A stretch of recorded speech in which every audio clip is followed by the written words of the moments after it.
नमस्कार, बहुत स्वागत है आपका। मैं हूं आपके साथ नेहा दुबे। हरियाणा विधानसभा चुनाव की मतगणना लगातार जारी है। 90 सीटों पर वोटिंग की गिनती हो रही है। आपको बता दें कि वोटों की गिनती 90 सीटों पर लगातार जारी है। रुझान, जी हां, शुरुआती रुझानों में कांग्रेस को बहुमत, बीजेपी बहुमत से बहुत पिछड़ी हुई दिखाई दे रही है। हरियाणा विधानसभा की 90 विधानसभा सीटों पर 5 अक्टूबर को मतदान हुआ था और आज सुबह 8 बजे से ही मतगणना लगातार जारी है। हरियाणा मतगणना के शुरुआती रुझान जो बता रहे हैं वो कांग्रेस को बढ़त बता रहे हैं और कांग्रेस 48 सीटों पर आगे चल रही है, जबकि बीजेपी महज 16 सीटों पर बढ़त बनाती हुई दिखाई दे रही है।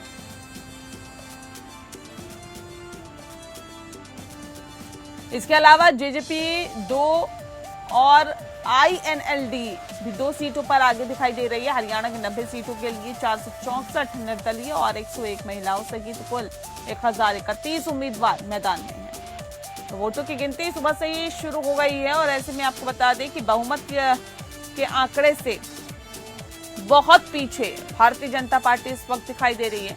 तो हरियाणा विधानसभा चुनाव की मतगणना लगातार जारी है। वोटों की गिनती लगातार हो रही है। 90 सीटों पर वोट पड़े और ऐसे में 89 सीटों पर भारतीय जनता पार्टी ने अपने कैंडिडेट को उतारा था, जबकि बाकी की सीटों पर जो मुकाबला है वो काफी ज्यादा दिलचस्प दिखाई दिया।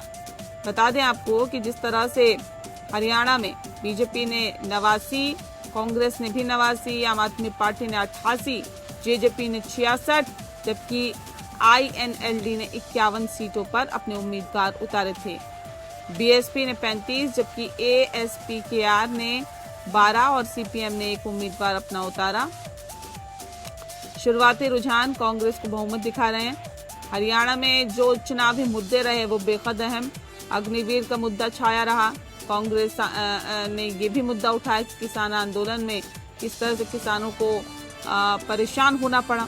पहलवानों का मुद्दा उठाया गया, बेरोजगारी का मुद्दा उठाया गया, कानून व्यवस्था का मुद्दा उठाया गया, ड्रग्स का मुद्दा उठाया गया।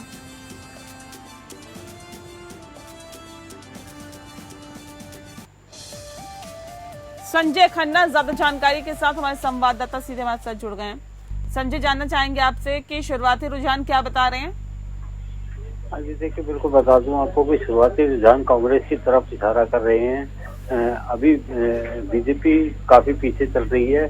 गुड़गांव में भी काउंटिंग शुरू हो चुकी है। पोस्टल बैलेट की गिनती अभी हुई है। उसके बाद ईवीएम की काउंटिंग शुरू होगी।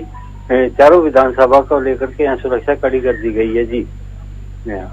जी, शुरुआती रुझान कांग्रेस को बढ़त मिलती हुई दिखाई दे रही है। भारतीय जनता पार्टी के लिए कितना बड़ा शुरुआती तौर पर झटका ये कहा जा सकता है? क्योंकि देखिए, हालांकि फिलहाल ये रुझान है, नतीजों में तब्दील होने में वक्त लगेगा। अब ये शुरुआती रुझान जो बता रहे हैं, ये भारतीय जनता पार्टी के लिए जाहिर तौर पर किसी झटके से कम नहीं होगा। जी बिल्कुल, देखिए, ये बीजेपी के लिए किसी भी तरह से झटके से कम नहीं है, क्योंकि पिछले 10 साल से उसका शासन चल रहा था।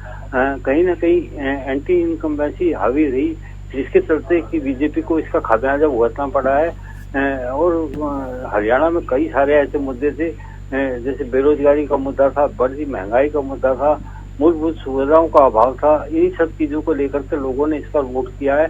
हालांकि वोट प्रतिशत कई जगह बहुत कम रहा है और कई जगह बहुत हाई हुआ है। जैसे मेवात क्षेत्र की बात करें तो वहाँ सबसे ज्यादा वोटिंग हुई है। बावजूद इसके बीजेपी को खासा खामियाजा भुगतना पड़ा है। जी संजय, कुछ आंकड़े अगर आप बता पाए, कौन कौन सी सीटों पर ज्यादा भी शुरुआती रुझान में डिफरेंस देखने के लिए मिल रहा है? देखिए, अभी इस तरह की जानकारी कहीं से भी नहीं आई है। हालांकि क्योंकि अभी शुरुआती है, बिल्कुल जैसी जानकारी मिलेगी आपके साथ साझा की जाएगी। जी, सुरक्षा के मद्देनजर किस तरह के इंतजाम किए गए हैं जहां पर वोटिंग हो रही है? किस तरह के इंतजाम वहां पे किए गए हैं संजय? बिल्कुल 3 रेल की सुरक्षा व्यवस्था यहाँ पर तैनात की गई है और किसी भी काउंटिंग सेंटर के अंदर किसी भी तरह की कोई मोबाइल नहीं लेके जाने दिया जा रहा, किसी तरह का कैमरा का इस्तेमाल नहीं हो रहा है। जो भी है सब सीसीटीवी कैमरे की निगरानी में चल रहा है पूरा मामला। सुरक्षा इतनी सख्त है कि कोई भी बाहर का आदमी आकर के यहाँ पे परिंदा भी पर नहीं मार सकता। जी, लेकिन सवाल इस बात को लेकर भी है कि नरेंद्र मोदी ने इस बार रैलियां भी हरियाणा में कम की, क्या उसका भी असर देखने के लिए मिल रहा है, या उतना माहौल भारतीय जनता पार्टी नहीं बना पाई हरियाणा में? देखिए बिल्कुल जो पहले नरेंद्र मोदी के नाम पर वोटिंग हुई थी, इस बार कहीं ना कहीं उनकी रैली जो है वो भी कम हुई है। कहीं ना कहीं जो केंद्रीय नेतृत्व है उसको भी ये लगने लगा था कि 10 साल का जो राज है उसमें एंटी इनकम्बेंसी ज्यादा बढ़ गई है, जिसकी वजह से यहाँ पर उन्होंने कम रैलियां की और कम ही ध्यान दिया इस तरफ भी। ठीक है संजय, आप बने रहिए हमारे साथ, आपका फिर से हम रुख करेंगे। इस वक्त आपको बता दें कि एक और बड़ी खबर जम्मू कश्मीर से। जम्मू कश्मीर विधानसभा चुनाव का मतगणना भी लगातार जारी है और 90 सीटों के लिए वोटिंग की गिनती लगातार जारी है। 90 सीटों पर ये वोटों की गिनती हो रही। जम्मू कश्मीर में शुरुआती रुझानों में कांग्रेस एनसी आगे चल रही है, जबकि बता दें आपको कि जम्मू कश्मीर में रुझानों में सफाई की ओर दिखाई दे रही है पीडीपी। जम्मू रीजन में बीजेपी को बढ़त मिलती हुई दिखाई दे रही है, जबकि जम्मू कश्मीर में आज एक दशक बाद हुए विधानसभा चुनाव के नतीजे आ रहे हैं, जिसके लिए वोटों की गिनती सुबह 8 बजे से ही शुरू हो चुकी है। ये नतीजे कई मायनों में बेहद खास हैं, क्योंकि इन परिणामों के साथ ही घाटी का सियासी तकदीर भी तय होगा। अब देखना होगा कि ये इस चुनाव में कौन सा दल अपने झंडे गाड़ने में सफल होता है और किसे निराशा हाथ लगती है। बता दें कि जम्मू कश्मीर में 90 विधानसभा सीटों पर 3 फेज में वोटिंग हुई थी और ऐसे में यहां पर पहले चरण के लिए 18 सितंबर, दूसरे को 25 सितंबर और तीसरे चरण में 1 अक्टूबर को वोटिंग हुई थी। तीनों फेज में मिलाकर 63.45% मतदान हुआ। इस बार नेशनल कॉन्फ्रेंस और कांग्रेस ने गठबंधन में चुनाव लड़ा, और जबकि महबूबा मुफ्ती की पीडीपी और भारतीय जनता पार्टी बीजेपी अपने दम पर अकेले ताल ठोकती हुई दिखाई। शेख दाऊद ज्यादा जानकारी के साथ हमारे संवाददाता सीधे हमारे साथ जुड़ गए हैं। शेख, जानना चाहेंगे क्या कुछ जानकारी फिलहाल निकल के सामने आई है और शुरुआती रुझान क्या बता रहे हैं? जी, आज सुबह जम्मू कश्मीर में वोटिंग, ये जो काउंटिंग है वो 8 बजे शुरू हुआ है हर जम्मू कश्मीर के अलग अलग डिस्ट्रिक्टों में। और इस वक्त हम मौजूद है बारामूला के डिग्री कॉलेज के बाहर, और यहाँ पे भी लोगों की बहुत भीड़ देखने को मिल रही है। हर एक पार्टी का जो कैंडिडेट है अलग अलग वो आ रहे हैं, तो कहीं ना कहीं लोगों में जोश और वलवला है। सिक्योरिटी के सख्त इंतजाम के चप्पे चप्पे पे नाके लगा रहे, किसी भी शख्स को काउंटिंग सेंटर के अंदर जाने की इजाजत नहीं है। तो अब ये देखना होगा कि आने वाले टाइम में कौन सा पार्टी अपनी जीत हासिल करे। जी, टक्कर कितनी कड़ी और कितनी बड़ी दिखाई दे रही है? घाटी में क्या स्थिति बनी हुई है? क्योंकि जो अभी तक खबर आ रही है कि कांग्रेस और एनसी का जो गठबंधन है वो फिलहाल आगे बढ़ता हुआ दिखाई दे रहा है, पीडीपी का सफाया होता हुआ दिखाई दे रहा है। क्या जानकारी है अभी तक शेख घाटी की अगर हम बात करें? बिल्कुल, घाटी की अगर हम बात करें तो नेशनल कॉन्फ्रेंस और कांग्रेस यहाँ पे एलएनएस पे है और लीड कर रहे हैं इस वक्त जम्मू कश्मीर में, और कहीं ना कहीं जम्मू में बीजेपी भी आगे चल रहा है। तो अब आगे आने वाले जो राउंड बाकी है उनमें पता चलेगा कि कोलिशन जो यहाँ पे नेशनल कॉन्फ्रेंस और कांग्रेस के दरमियान है वो कहाँ पे अपने आप को दिखाएगा। जी, जम्मू की क्या स्थिति फिलहाल अब देखने के लिए मिल रही है शेख? क्योंकि ये कहा जा रहा है कि बढ़त भारतीय जनता पार्टी की फिलहाल देखी जा रही है जम्मू में। जी जी जी, जहाँ तक जम्मू रीजन का सवाल है, उधमपुर है, रियासी है, कुटवा है, वहाँ पे जम्मू का ठीक खासा वहाँ पे है, तो कहीं ना कहीं जम्मू में बीजेपी अपना जो रोल है वो निभाएगा। ठीक है शेख, आप अपनी नजर बनाए रखें इन पर, हम फिर लौटेंगे आपके पास। फिलहाल शुक्रिया जानकारी देने के लिए। 90 सीटों के लिए वोटिंग की जो गिनती है वो लगातार जारी है और वोटों की गिनती हो रही है। जम्मू कश्मीर में शुरुआती रुझानों में कांग्रेस एनसी आगे चलती हुई दिखाई दे रही है, जबकि पीडीपी पिछड़ती हुई दिखाई दे रही है। जबकि जम्मू की अगर हम बात करें तो वहां भारतीय जनता पार्टी ने बढ़त बनाई हुई है। आपको बता दें कि कुछ ऐसी सीटें जिस पर सभी की निगाहें रहेंगी। जम्मू कश्मीर विधानसभा चुनाव में पहले फेज में 58.85% मतदान हुआ, जबकि 7 जिलों की 24 विधानसभा सीटों पर 18 सितंबर को वोटिंग हुई थी। जबकि आपको बता दें कि बिजबेहरा से पीडीपी की प्रत्याशी इल्तिजा मुफ्ती, किश्तवाड़ा से बीजेपी कैंडिडेट शगुन परिहार है, और ऐसे में कई ऐसे सीटें हैं जो कि काफी हॉट सीट कही जा रही है। बिजबेरा से इल्तिजा मुफ्ती पीडीपी की हैं, जबकि बशीर अहमद एनसी के हैं। सोफी यूसुफ बीजेपी के कैंडिडेट हैं। कुलगांव की अगर हम बात करें तो नजीर अहमद लावे पीपल्स कॉन्फ्रेंस के हैं, और जबकि यूसुफ तारिगामी सीपीआईएम के हैं। सैयार अहमद रेशी निर्दलीय यहाँ पर खड़े हुए हैं। अनंतनाग की अगर हम बात करें तो महबूब बेग पीडीपी से कैंडिडेट है, जबकि परिजादा मोहम्मद सईद कांग्रेस से हैं। हिलाल अहमद शाह अपनी पार्टी से हैं। और ऐसे में आपको बता दें कि पुलवामा वहीद उर्मान पारा पीडीपी से जो हैं कैंडिडेट हैं। मोहम्मद खलील बन एनसी के कैंडिडेट हैं। तो ये जो हॉट सीट कही जा रही है, बड़े बड़े चेहरे इस पर चुनावी मैदान में हैं। दूसरा फेज जो हुआ था वो भी बेहद दिलचस्प हुआ था। बड़गांव, नौशेरा, बुदल, श्री माता वैष्णो देवी, ये दूसरे फेज में यहाँ वोटिंग हुई थी। जबकि तीसरे फेज की अगर हम बात करें तो वहाँ 66% वोटिंग हुई थी। 1 अक्टूबर को 40 सीटों पर वोटिंग हुई थी। कुपवाड़ा, लंगेट, बारामूला, सोपोर, ये सभी सीटें ऐसी जिसपे तीसरे चरण पे वोटिंग हुई थी। तो जाहिर तौर पे कहा जा सकता है कि जो मुकाबला है वो बेहद दिलचस्प है। 1 दशक बाद यहाँ पर वोटिंग हो रही है जम्मू कश्मीर में, और ऐसे में किसकी सरकार बनेगी, किसके हाथ जाएगा जम्मू कश्मीर, ये वाकई एक बड़ा सवाल है और देखना दिलचस्प होगा। हरियाणा और जम्मू कश्मीर में जो वोट है उसकी गिनती लगातार जारी है। शुरुआती रुझान हरियाणा में भारतीय जनता पार्टी के लिए हैरान और परेशान करने वाले, जबकि जम्मू कश्मीर में से जम्मू में एक बढ़त बनती हुई दिखाई दे रही है भारतीय जनता पार्टी के लिए। लेकिन कश्मीर यानी घाटी की अगर हम बात करें तो वहां पर जो स्थिति है वो जाहिर तौर पे चिंता का विषय है बीजेपी के लिए, जबकि कांग्रेस एनसी जो गठबंधन है वो आगे बढ़ता हुआ दिखाई दे रहा है। तो किसकी बनेगी सरकार और कौन होगा बाहर, ये वाकई एक बड़ा सवाल है और इस पर सभी की निगाहें टिकी हुई है, क्योंकि ये जो चुनाव है वो जाहिर तौर पर लोगों की जो विचार है, लोगों की सोच है, उसको प्रदर्शित करेगा कि लोग क्या सोचते हैं, किसकी सरकार बेहतर आप मानते हैं। तो ये उन्होंने अपनी वोटिंग दी, और जब वोट की चोट जनता देती है तो जाहिर तौर पर सत्ता से नीचे भी धकेल सकती है और नीचे से सीधा सत्ता भी सौंप सकती है। तो ये पावर जो है वो जनता के हाथ में होती है।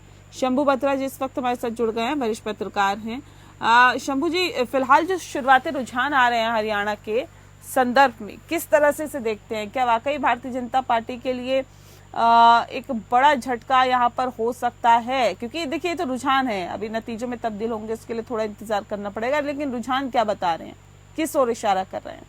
जो सभी दर्शकों को नमस्कार। जो शुरुआती रुझान है वो आप देख रहे हैं कि कांग्रेस लगभग 60 सीटों पे आगे चल रही है और 20 से 22 सीट पे बीजेपी है, 3 से 4 सीट पे अन्य है सभी। तो ये बात तय है कि इस बार का जो चुनाव है हरियाणा में वो बीजेपी और कांग्रेस के बीच सीधा मुकाबला था। तीसरे किसी प्लेयर के लिए बहुत बड़ा स्पेस नहीं था।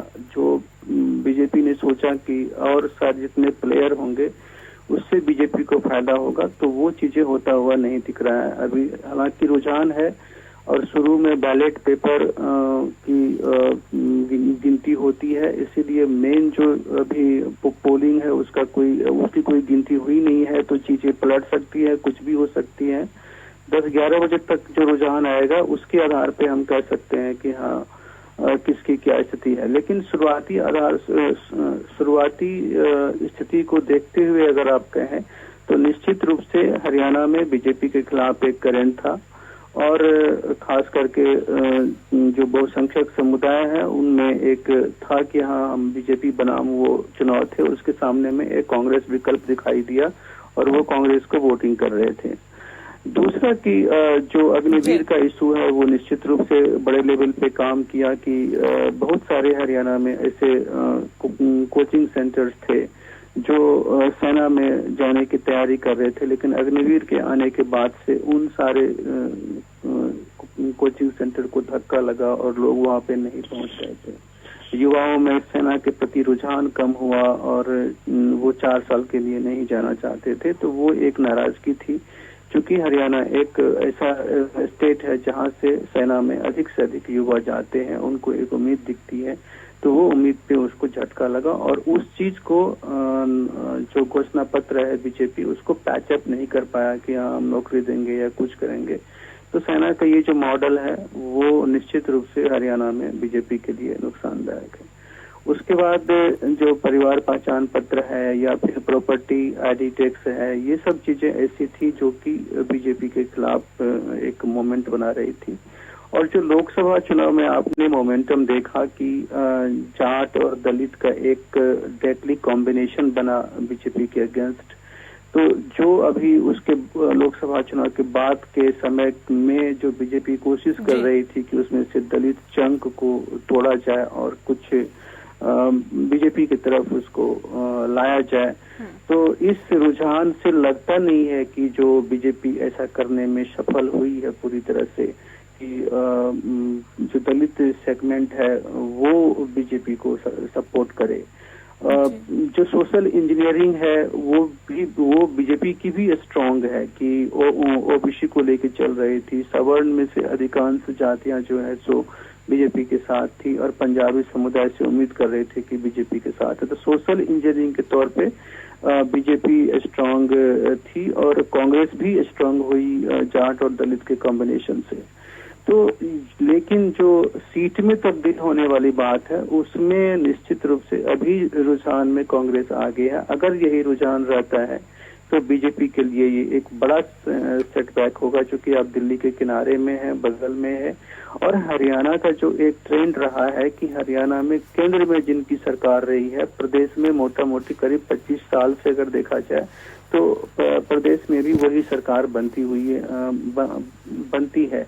लेकिन इस बार वो ट्रेंड उठता हुआ दिख रहा है कि केंद्र में बीजेपी की सरकार है, यहाँ पे में भी कांग्रेस की सरकार हो जाए और वो ट्रेंड बदल जाएगा। तो इस बार बीजेपी इतिहास रचने में यहाँ से जो एक अगर बीजेपी की सरकार होती तो किसी भी पार्टी की लगातार तीसरी बार सरकार हरियाणा के लिए एक इतिहास बनता। और अगर बीजेपी की सरकार नहीं बनती है तो जो हरियाणा की परंपरा है कि 10 साल में पार्टी की सरकार 10 साल के बाद नहीं रहती है, बदल देती है, तो वो परंपरा कायम रहेगी। जी ठीक है, आप बने रहिए शंभू जी हमारे साथ। इस वक्त हमारे साथ विजेंद्र जी जुड़ गए हैं, कांग्रेस के प्रवक्ता हैं। विजेंद्र जी बहुत स्वागत है आपका। विजेंद्र जी कैसे देखते हैं हरियाणा में शुरुआती रुझान तो बल्ले बल्ले दिखा रहे हैं कांग्रेस पार्टी के? नमस्कार नेहा दुबे जी। जी नमस्कार। आपके चैनल को भी मैं नमस्कार, सभी दर्शकों को नमस्कार करता हूँ और मेरे साथ प्रवक्ता है सभी को नमस्कार।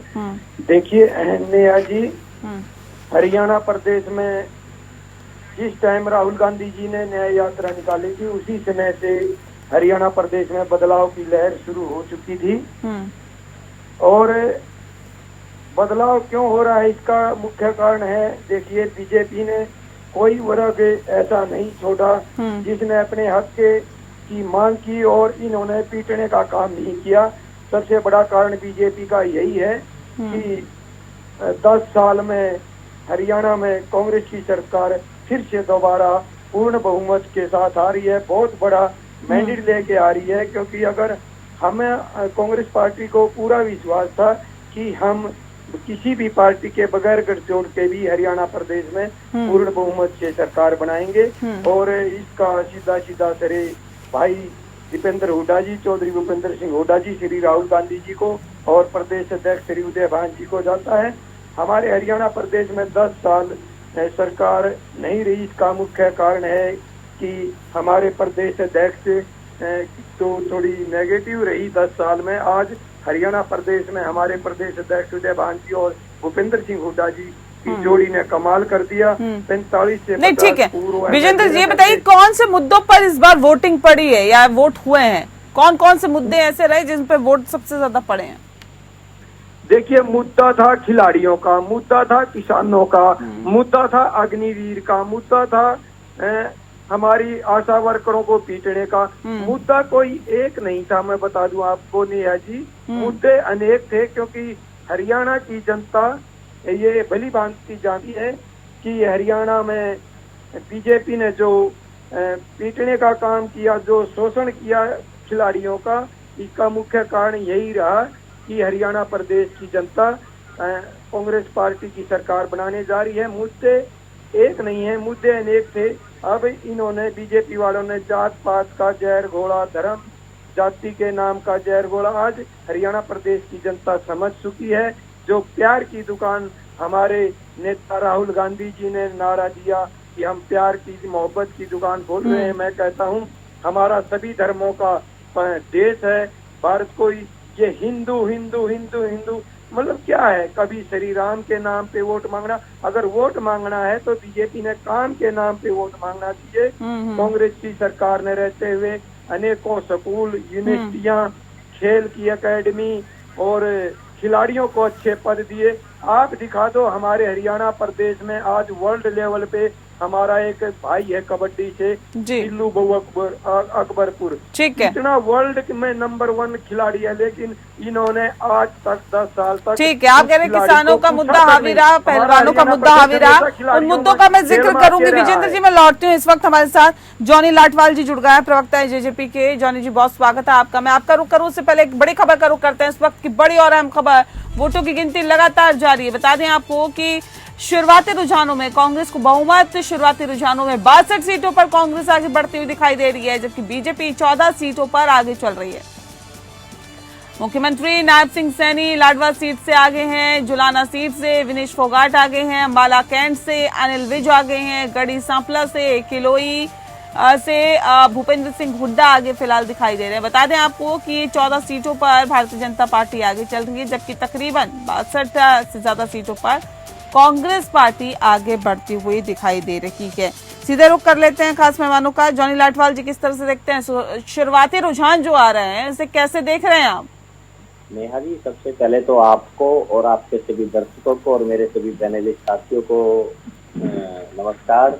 और मैं तो आपके इस चैनल के माध्यम से बताना चाहता हूं, जैसे भी कांग्रेस के साथी प्रवक्ता जो किसान हितैषी खुद को और अपनी पार्टी को बताने का जो कार्य कर रहे थे, मैं याद दिलाना चाहता हूं आपके दर्शकों को, जब भूपेंद्र सिंह हुड्डा हरियाणा प्रदेश के मुख्यमंत्री थे, तब किसानों को मात्र 2 रुपए, 3 रुपए और 6 रुपए के चेक प्रदान किए जाते थे। और रही बात आज खिलाड़ियों के रहनुमाई का, ये दम भरने का काम करते हैं कि खिलाड़ियों को इनाम पर वोट हथियाने का काम करते हैं, वही ये विनेश फोगाट, जब इसको नी इंजरी हुई थी, तब तत्कालीन मुख्यमंत्री भूपेंद्र सिंह हुड्डा थे और दीपेंद्र हुड्डा सांसद थे, तब इन्होंने उस खिलाड़ी के इलाज के लिए कोई आर्थिक सहायता न देकर, आज जब विनेश फोगाट एक बहुत चर्चित चेहरा बन चुकी है, विश्व का नामी गिरामी खिलाड़ी बन चुकी है, आज उसको खिलाड़ी से हटाकर एक राजनीतिक षड्यंत्र के तहत वोट हथियाने के लिए उसको राजनीति में लाने का काम किया है। आप कभी पूछना विनेश फोगाट से, जब उसको घुटने की इंजरी हुई तो हमारी इंडियन नेशनल स्टूडेंट ऑर्गेनाइजेशन जो थी, उन्होंने 7 लाख रुपए एकत्रित करके और उनके इलाज के लिए आर्थिक सहायता देने का काम किया गया था। और रही बात शुरुआती रुझानों में आप अपने आप को कहाँ देख रहे हैं? देखो, जननायक जनता पार्टी ने सदा किसान के हितों के लिए कार्य किए हैं। हमारे दुष्यंत चौटाला जब हरियाणा प्रदेश के उप मुख्यमंत्री थे, उन्होंने मात्र 48 घंटे के अंदर किसानों की फसलों को खरीद कर और डायरेक्ट किसानों के खाते में उनकी फसल का भुगतान करने का काम किया था। तो सदा ही जननायक जनता पार्टी ने चौधरी देवीलाल की नीतियों का अनुसरण करते हुए किसान, कमेरे, मजदूर और युवा के हित की बात की है। जो काम किया आप लोगों ने, उसका फायदा तो आपको मिलता हुआ दिखाई नहीं दे रहा। अभी स्क्रीन तो यही बता रही है, जो शुरुआती रुझान नहीं बता रहे हैं। भविष्य की तरफ में क्या है, इसको अभी कहा नहीं जा सकता। रिजल्ट अभी तो रुझान आ रहे हैं। नहीं, रुझान की मैं बात कर रही हूँ, मैं रुझानों की बात कर रही हूँ सर। मैंडेट देने का काम करेगी, हम उसको सिर माथे लगाने का काम करेंगे। क्या लगता नहीं है चुनाव में हार जीत तो लगी रहती है। क्या कुछ फैसले ऐसे होते हैं जिसके बाद में पछतावा होता है? क्या जेजेपी की तरफ से भी कुछ ऐसे फैसले लिए गए जिसमें ऐसा लग रहा है कि नहीं, ऐसा नहीं करना चाहिए था?